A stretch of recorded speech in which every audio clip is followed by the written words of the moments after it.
Assalamualaikum warahmatullahi wabarakatuh. Jadi hari ini saya dan tim 4 akan mempresentasikan tentang geologi penyimpangan jauh, hyperspektral, dan sensing. Adapun nama-nama kelompok yaitu saya sendiri, Ahmad Teknologi, Chandra Jika, Muhammad Dafa, Abdul Malik, dan Muhammad Nafal. Jadi kita masuk ke pengertian tentang hyperspektral. Pengertian jauh, hyperspektral atau hyperspektral remote sensing adalah teknik yang menggunakan sensor untuk mengukur frekuensi cahaya pada berbagai panjang gelombang elektromagnetik. Sensor hyperspektral mampu mengangkat informasi spektral pada ratusan hingga ribuan saluran yang sangat sempit di seluruh spektrum elektromagnetik, mulai dari ultraviolet hingga inframerah. Hal ini membuat teknologi hyperspektral sangat berguna untuk berbagai aplikasi geologi karena mampu mengidentifikasi dan memetakan komposisi mineral serta pintu permukaan bumi dengan akurasi yang tinggi.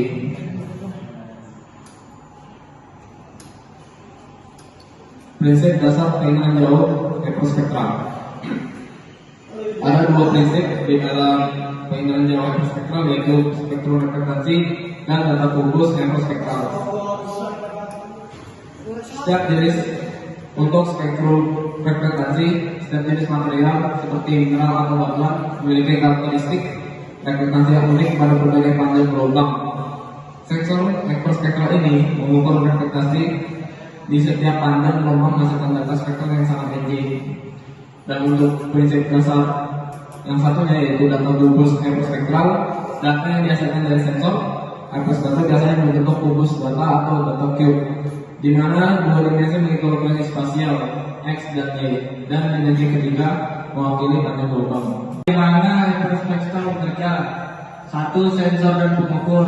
Sensor hyperspektral mengangkat data dalam ratusan hingga ribuan panjang gelombang yang sempit, menghasilkan data tiga dimensi yang disebut kubus data. Data juga dua dimensi mewakili lokasi spasial, sedangkan dimensi ketiga mewakili panjang gelombang. Dua, sidik jari spektral. Setiap bahan memiliki karakteristik spektral unik yang mencerminkan atau menyerap cahaya pada panjang gelombang tertentu. Hyperspectral image memungkinkan identifikasi material berdasarkan perbedaan ini yang tidak terlihat pada citral multispektral. Tiga, pengolahan data.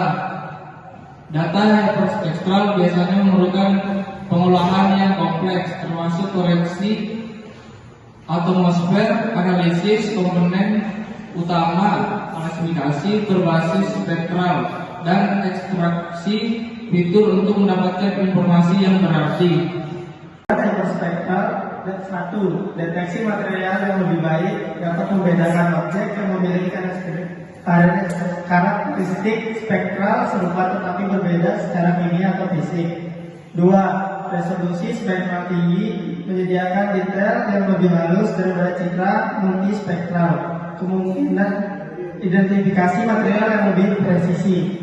Tiga, analisis kuantitatif dapat digunakan untuk mengukur konsentrasi material, kelembaban tanah, klorofil pada tanaman, dan parameter lain yang tidak dapat diukur dengan cara konvensional.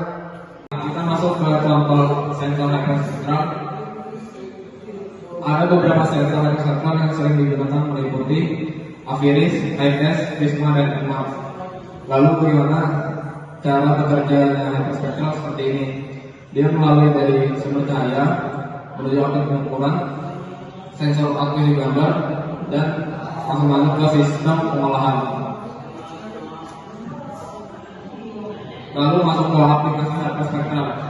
Hyperspektral ini memiliki aplikasi yang luas dalam berbagai bidang, termasuk geologi untuk pengolahan mineral, analisis alterasi batuan, dan eksplorasi sumber daya seperti logam mulia dan minyak. Pertanian untuk memantau kesehatan tanaman, deteksi penyakit tanaman, dan pengelolaan nutrisi. Ketiga, lingkungan untuk memantau kualitas air, deteksi polusi, dan penggunaan vegetasi. 4. Kesehatan untuk diagnosis medis non invasif seperti analisis jaringan untuk deteksi kanker kulit. 5. Militer dan keamanan untuk deteksi objek tersembunyi seperti penggeledahan dan surveillance. Lalu manfaat menggunakan hyperspektral. Berikut adalah manfaat utama penggunaan teknologi hyperspektral secara singkat. 1. Deteksi material akurat, mampu mengidentifikasi dan memetakan material seperti mineral dan vegetasi dengan tingkat presisi yang tinggi. 2. Eksplorasi sumber daya, memfasilitasi pemetaan mineral, minyak, dan gas untuk eksplorasi sumber daya alam. Yang ketiga, pertanian presisi, memantau kesehatan tanaman, mendeteksi penyakit dan mengolah lahan pertanian secara lebih efisien. 4. Pemantauan lingkungan, mengawasi kualitas air, deteksi polusi dan perubahan vegetasi.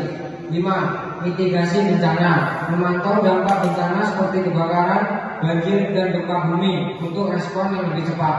6. Keamanan dan militer, deteksi objek tersebut dan surveillance dengan akurasi tinggi. Dan yang ketujuh, aplikasi kesehatan diagnosis medis non invasif seperti deteksi dini kanker kulit. Selanjutnya, kerugian dalam penggunaan hyperspektral. Ada beberapa kerugian dalam hyperspektral. Berikut adalah beberapa kerugian atau perbatasan dalam penggunaan teknologi hyperspektral. Yang pertama, biaya tinggi. Perangkat hyperspektral termasuk sensor dan sistem pengolahan data sangat mahal, baik untuk pembelian maupun pemeliharaan. Biaya operasi yang tinggi juga meliputi peluncuran satelit atau penerbangan pesawat yang dilengkapi sensor hyperspektral. 2. Ukuran dan volume data besar. Hyperspektral menghasilkan data dengan volume yang sangat besar karena mengumpulkan informasi di ratusan hingga ribuan panjang gelombang. Ini memerlukan kapasitas penyimpanan yang besar dan perangkat lunak khusus untuk pengolahan data yang bisa memakan waktu dan sumber daya komputasi yang signifikan. Sekian dari kelompok kami. Wassalamualaikum warahmatullahi wabarakatuh.